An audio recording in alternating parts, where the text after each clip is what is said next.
अस्सलामु अलैकुम वरहमतुल्लाहि वबरकातुहू। वालेकुम अस्सलाम वरहमतुल्लाहि वबरकातुहू। आज हम लोग चाइना की तारीख पढ़ेंगे। क्या पढ़ेंगे? डोनाल्ड ट्रंप का दौरा हुआ है और वो दौरा करके वापस गया है, तो पूरी दुनिया की खबरें जो है अमेरिका और चाइना के ताल्लुक से है। उसमें एक बड़ा सवाल ये पैदा हो रहा है कि आज का सुपर पावर कौन है। तो सब लोग कह रहे हैं कि अमेरिका तो है ही, लेकिन अब चाइना भी हो रहा है। तब उसी में सवाल ये पैदा हो रहा है कि चाइना की तारीख क्या है, क्या पहले से वो सुपर पावर था या अभी जा कर के बना है।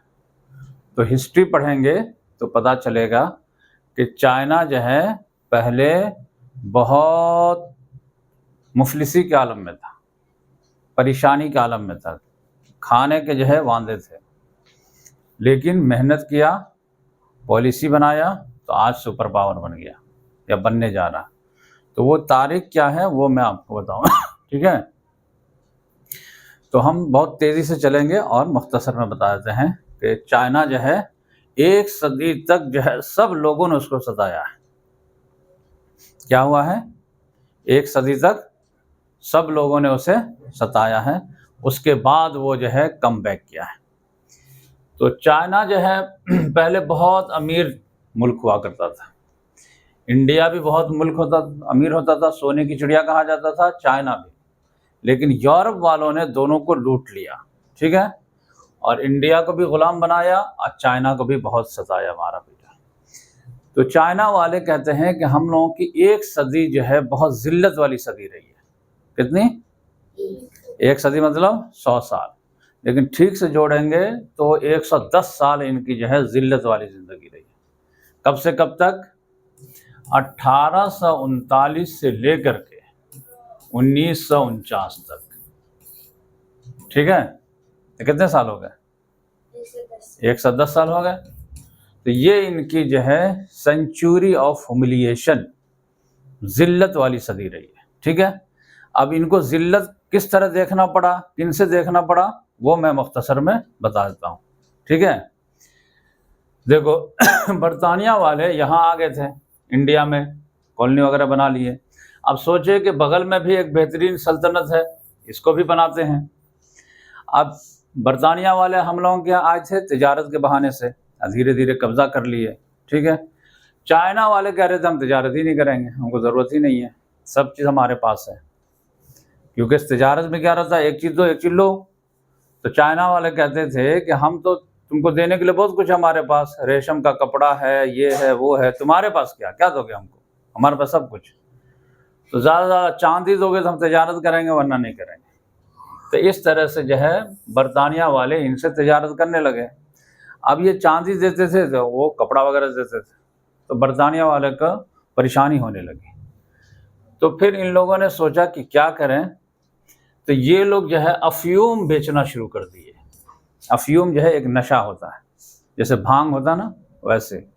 तो यहाँ पर जो है ये लोग उगाते थे, उसको जो है नशावर जो है ये बनाते थे और चाइना में बेचना शुरू किए। पब्लिक ख़रीदने लगी, आदी हो गई, और उसके ज़रिए से फिर वहाँ से दूसरा चीज़ ख़रीदते थे।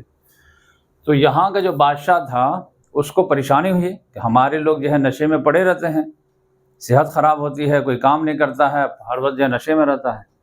तो वो मना किया कि कोई यहाँ पर नशावर दवा गोली वोली नहीं बेचेगा। तो बरतानिया वाले को गुस्सा आ गया कि कैसे नहीं बेचेंगे। तो उसके लिए जंग शुरू कर दिया कि हम ज़बरदस्ती बेचेंगे, वो कहा नहीं बेचने देंगे।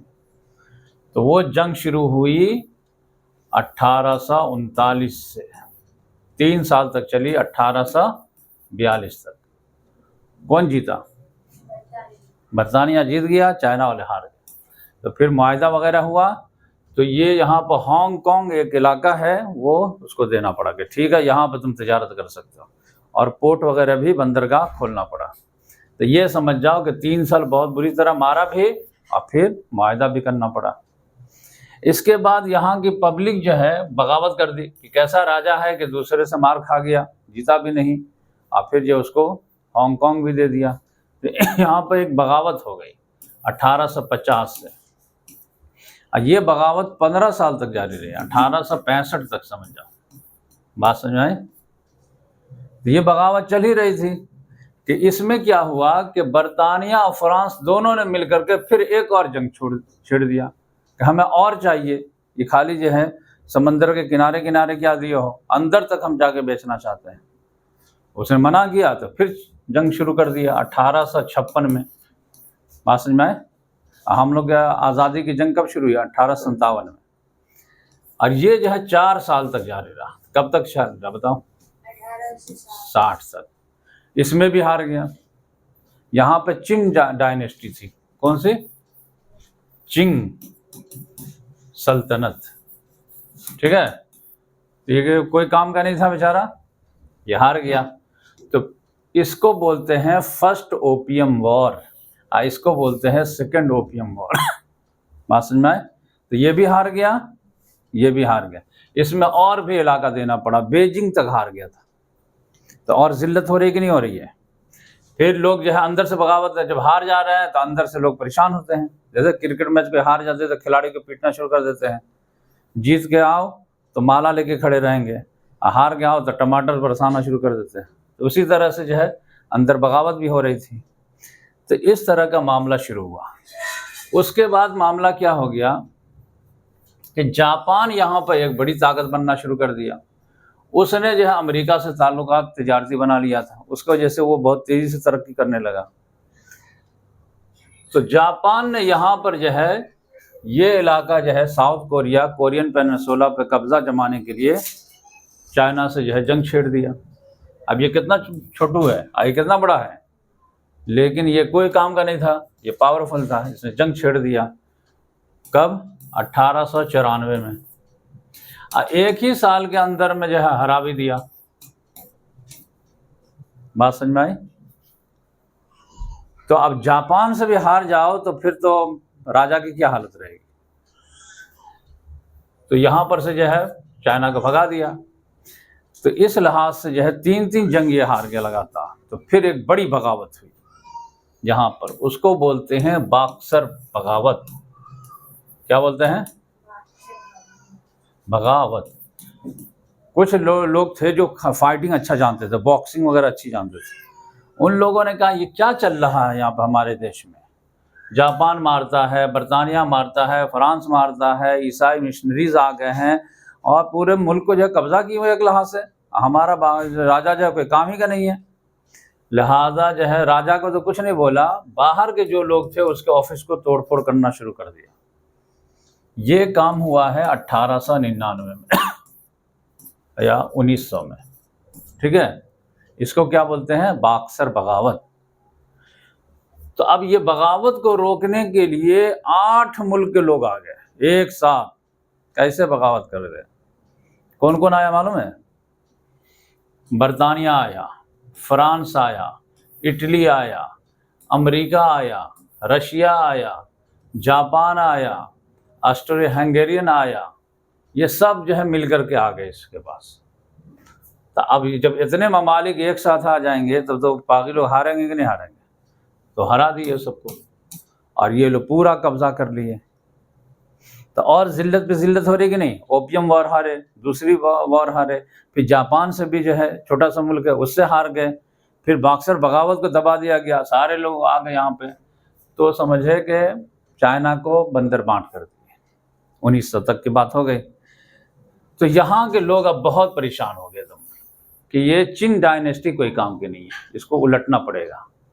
तो 1911 में यहाँ पर बगावत हुई और बादशाह को भगा दिया और कहा 1912 तक आते आते कि तुम गद्दी खाली करो। तो बादशाहत ख़त्म हो गई। तो 2000 साल से समझिए कि यहाँ पे बादशाहत चल रही थी। 1912 में क्या हो गया? बादशाहत ख़त्म। तो अब यहाँ पे जमहूरियत आनी चाहिए थी, लेकिन क्या हुआ कि यहाँ पर बादशाहत तो ख़त्म हो गई, लेकिन अलग अलग इलाके में लोग जो है अपना इलाका बना के बैठ गए, वार लॉर्ड वगैरह। तो अब छोटा छोटा रहेगा तो और कमज़ोर हो जाएंगे। तो यहाँ पर जो है एक पार्टी बनी, कोमिंतान पार्टी। क्या नाम था? कोमिंतान पार्टी। उसने कहा कि हम पूरे को जो है जोड़ेंगे, जितने भी वार लॉर्ड है उसको ख़त्म करके पूरे को एक चाइना बनाएंगे ताकि मजबूत चाइना बने। ठीक है।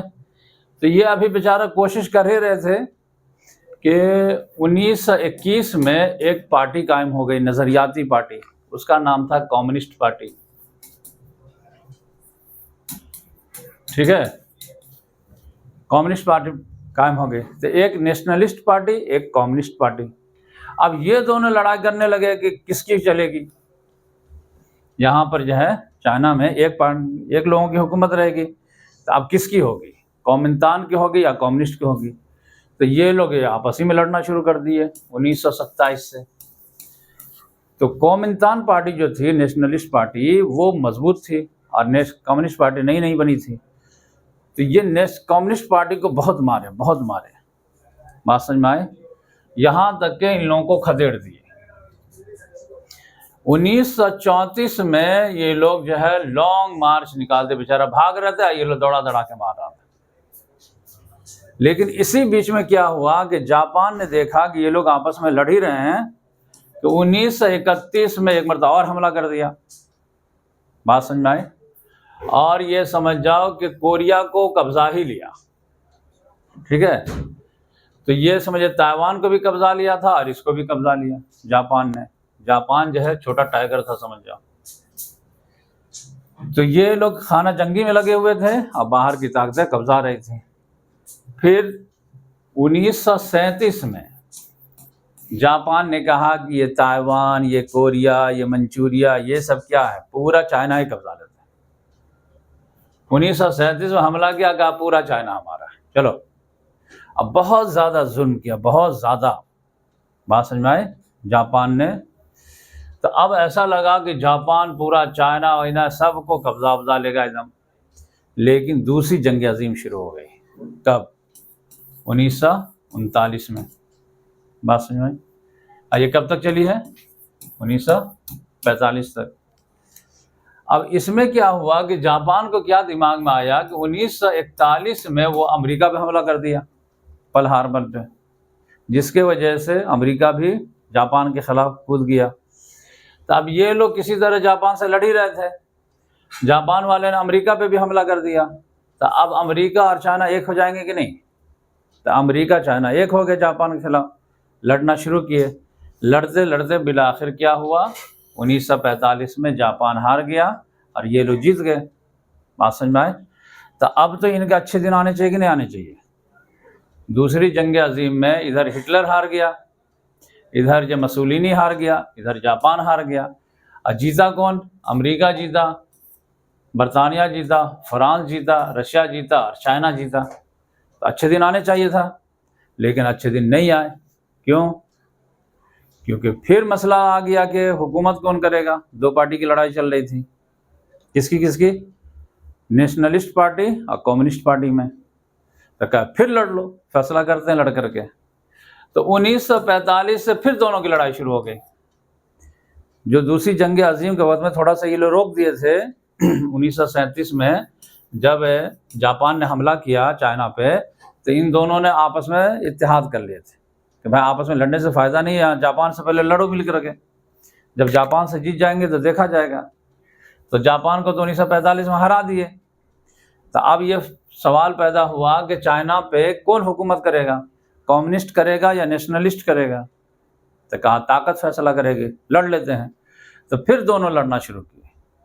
कियान चाय शेक जो है वो कम्युनिस्ट नेशनलिस्ट का जो है लीडर था, और माओ ज़ेडुंग जो है वो कम्युनिस्ट का लीडर था। 4 साल खूब लड़े। बिल आखिर जो है माओ ज़ेडुंग वाली कम्युनिस्ट जो है वो जीत गए, और कियान शाइक वाली जो है कॉमिंतान पार्टी वो हार गए। वो बेचारा बोरिया बिस्तर लेकर के आ गया ताइवान में, आ गया यहाँ पर बोरिया बिस्तर लगा लिया। तो इसने यहाँ पर जो है हुकूमत कायम किया, माओ ज़ेडुंग ने यहाँ पर किया। तब बड़ा मुल्क कौन सा? ये है ना, और छोटा मुल्क ये है। लेकिन अब यह है कि जब यूनाइटेड नेशन बना तो उसमें जो चाइना मुल्क ये होना चाहिए था। अमेरिका ने कहा मैं बॉस हूँ, मेरे से जो दोस्ती रखेगा वही जो यूनाइटेड नेशन में आएगा। अब अमेरिका का जो दोस्त था वो ये वाला था, और ये वाला जो था वो दुश्मन था। अमेरिका ने कहा ये यूनाइटेड नेशन में नहीं आएगा, यही छोटू आएगा। बात समझ में आए। इसी को जो है यूनाइटेड नेशन में मेंबरशिप भी दिया, फिर सिक्योरिटी काउंसिल में भी दिया और वीटो पावर भी दिया। इसको कहा तुम मुंह देखते रहो बस। बात समझ में आई? तो ये अमेरिका की दादागिरी चलती है। अब यहां से जो है 1950 से लेकर के 1960 तक अमेरिका से दुश्मनी हो गई इसको, इससे दोस्ती। क्यों? ये कम्युनिस्ट नजरिया का मानने वाले थे, और ये यूएसएसआर भी कम्युनिस्ट वाला था, और ये लोग जो था वो कैपिटलिस्ट था। तो इन दोनों में लड़ाई शुरू हो गई थी कि हम बड़े हैं तो हम बड़े हैं। तो चाइना ने कहा कि हम इसका साथ देंगे, तो अमेरिका ने कहा फिर तुम हमारे दुश्मन हो। बात समझ में आई? अब ये नजरिया लेकर के ये कोरिया को लेकर के जंग हो गई कि कोरिया पर किसका कब्जा रहेगा। एक तरफ है यूएसएसआर रशिया, एक तरफ है चाइना, और इधर जो है अमेरिका है और जापान। जापान को मारने के बाद दोस्ती कर लिया जापान से अमेरिका ने। अब ये कोरिया पे कौन रहेगा, तो कहा लड़ लो फिर। तो ये जो है नॉर्थ कोरिया वाले ने साउथ कोरिया पे हमला कर दिया, कब्जा कर लिया। अमेरिका ने कहा ऐसा कैसे? अमेरिका आया, कहा कि खदेड़ दिया उसको। फिर चाइना ने कहा ऐसा कैसे? फिर वो आया फौज लेकर, फिर खदेड़ दिया। तो इस तरह खूब मारा मारी हुआ। तो बिल आखिर कहा कि अरे भाई लड़ने से ज़्यादा फायदा नहीं है, चलो आधा आधा बांट लेते हैं। तो ये नॉर्थ कोरिया साउथ कोरिया में 38 पैरेलल में बांट दिया गया। तो नॉर्थ कोरिया की राजधानी क्या है? प्योंगयांग, और साउथ कोरिया की सियोल। तो ये चला गया किसके हिस्से में, समझ जाओ, कम्युनिस्ट के हिस्से में, और ये चला गया कैपिटलिस्ट के हिस्से में। तो अब अमेरिका, जापान और साउथ कोरिया एक पार्टी, और नॉर्थ कोरिया और यूएसएसआर और चाइना एक पार्टी में। बात समझ में आई यहाँ तक? अब मुकाबला चल रहा था, तो ये भारी पड़ रहा था अमेरिका से 1950 में, और ये पीछे पीछे मुकाबला कर रहा था। लेकिन हुआ क्या, 1960 में क्या हुआ कि चाइना में और इसमें यूएसएसआर में दोनों दोस्ती थी, दोनों में मनमुटाव हो गया कि हम लीडर तो हम लीडर। तो अब ये मनमुटाव हुआ तो अमेरिका फायदा उठाएगा कि नहीं उठाएगा? अब इतना मनमुटाव हुआ कि ये बॉर्डर वगैरह को लेकर के लड़ाई भी होगी थोड़ी सी 1969 वगैरह में। अब चाइना की कहानी चल रही है, तो चाइना की कहानी ये भी जान लो कि इंडिया से उसकी जंग भी हो गई 1962 में। बात समझ में आई? और एक जो है पाकिस्तान और इंडिया की जंग हो गई 1965 में। बात समझ में आई? तो ये दोनों चीज़ें याद रखो। तो अब इन दोनों की जब लड़ाई हो गई तो अमेरिका ने फ़ायदा उठाना चाहा, कहा कि इन दोनों दोस्त में लड़ाई हो गई है तो एक दोस्त को अपनी तरफ खींच लेते हैं। तो जहाँ पर जो है अमेरिका ने अपना एम्बेसडर भेजा कि आपकी लड़ाई है इससे, तो आप हमसे दोस्ती कर लो। तो कहा कि दोगे क्या, दोस्ती करने का कुछ तो फ़ायदा मिलना चाहिए ना। कहा फ़ायदा फ़ायदा ही फ़ायदा होगा एकदम। कहा क्या फ़ायदा होगा बताएंगे? केक खिलाएंगे या क्या करेंगे, या ढाबा पे ले जाएंगे? क्या अफवान रहता था, ढाबा की बात करता। तो अमेरिका ने कहा कि सबसे बड़ा फ़ायदा तुमको ये देंगे कि ये ताइवान को जो यूनाइटेड नेशन में है ना, जो भी मिला हुआ सब तुमको दे देंगे, मेंबरशिप भी तुमको दे देंगे, सिक्योरिटी काउंसिल भी तुमको दे देंगे, और वीटो पावर भी। इसको भगा देंगे। कहाँ इतना कर दोगे? हाँ कर देंगे। कहा करो पहले। तो 1971 में अमेरिका ने कर भी दिया इसे। ये छोटू कहा कि भाई तुम जाओ थोड़ा सा ऐश करो, आज यूनाइटेड नेशन में ये आएगा। बात समझ में आई? तब चाइना ने कहा हाँ आप जो है हम मान गए कि तुम हमारे दोस्त बनने के लायक हो, तो आज हमारे यहाँ घूमने के लिए। तो अमेरिका का सदर फर्स्ट मर्तबा चाइना घूमने आया, रिचर्ड निक्सन, 1972 में। तो ये बहुत बड़ा मामला था कि चाइना और अमेरिका में दोस्ती होने जा रही है। एक दोस्ती हुई थी सेकेंड वर्ल्ड वॉर में जापान के खिलाफ, और अब जो दोस्ती हो रही है वो हो रही है यूएसएसआर के खिलाफ। ठीक है? तो यहाँ से दोनों के जो है बर्फ पिघलना शुरू हुए, दोस्ती एक एक कदम बिल आखिर जो है 1978 में जो है इन लोगों के प्रॉपर ताल्लुकात कायम हो गए, और सफारत खाना भी कायम हो गया। यहाँ का सफ़ीर यहाँ हो गया, यहाँ का सफ़ीर यहाँ आ गया। ठीक है? माओ ज़ेडुंग जो है वो समझ जाओ कि 1976 में मर गया। उसके बाद जो है जानशीनी के लिए थोड़ी सी लड़ाई वगैरह हुई, लेकिन उसके बाद एक लीडर आया बड़ा ज़बरदस्त, डेन ज़ियाओपिंग। उसने जो है चाइना को तरक्की के रास्ते पर लगा दिया। माओ ज़ेडुंग जो आया था वो सिर्फ जो है यहाँ पर आज़ादी तो दिला दिया था कम्युनिस्टों को, लेकिन उसके जो है पॉलिसी वगैरह इतनी खतरनाक रहती थी कि पूरा बेड़ा गर्क कर दिया था, पूरे चाइना को बर्बाद कर दिया था। एक क्लास जो मन में आता था वो कानून बना देता था, कहता था किताब जलाओ। अब ये कोई कानून है क्या? का कल्चरल रेवोल्यूशन आएगा, पुरानी जितनी किताबें हैं तनकीद वाली सब जला था, हटा, कोई तनकीद नहीं करेगा। हम एक मरतबा उसको दिमाग आया फॉरवर्ड लीप करो, घर का जितना बर्तन वगैरह है सबको जो है पिघला करके कारखाना बनाओ। अरे भाई खेत खलिहान में सब आ जाओ, इधर कारखाना में काम करो। खेत में कोई काम ही नहीं किया, अनाज ही नहीं पैदा हुआ, सब भूखे मर रहा था। तो ऐसा दिमाग था, कोई बोला गोली मार देता था। ये जो है कम्युनिस्ट, एंटी कम्युनिस्ट। तो क्या बेचारा तरक्की करता, लेकिन खाली जो है भुखमरी ही आ रही थी।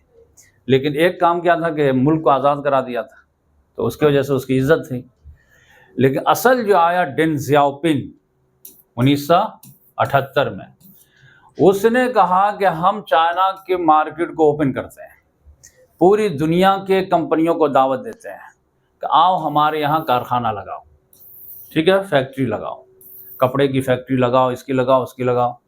हमारे यहाँ आबादी बहुत है, ज़मीन बहुत है, वसाइल बहुत हैं, तुमको सस्ता लेबर मिल जाएगा तो तुमको ज़्यादा फ़ायदा होगा, हमको भी फ़ायदा होगा। अमेरिका से दोस्ती हो ही गई थी, अमेरिका की जितनी कंपनियां थी सब सस्ता के चक्कर में उठ के यहाँ आ गई। तो धीरे धीरे ये तरक्की होगी कि नहीं? तो अमेरिका की कंपनियों को भी फ़ायदा हुआ और इसको भी हुआ। अमेरिका को एक तरह से नुकसान हो रहा था कि यहाँ की जॉब ख़त्म हो रही थी और यहाँ जॉब हो रही थी। तो 20 साल तक ऐसे ही मामला चला। उसके बाद इसको क्या हुआ, 2001 में वर्ल्ड ट्रेड ऑर्गेनाइजेशन में जो है शामिल कर लिया गया। उसके बाद जो तरक्की किया है तो आज तक तरक्की कर ही रहा है। बात समझ में आई?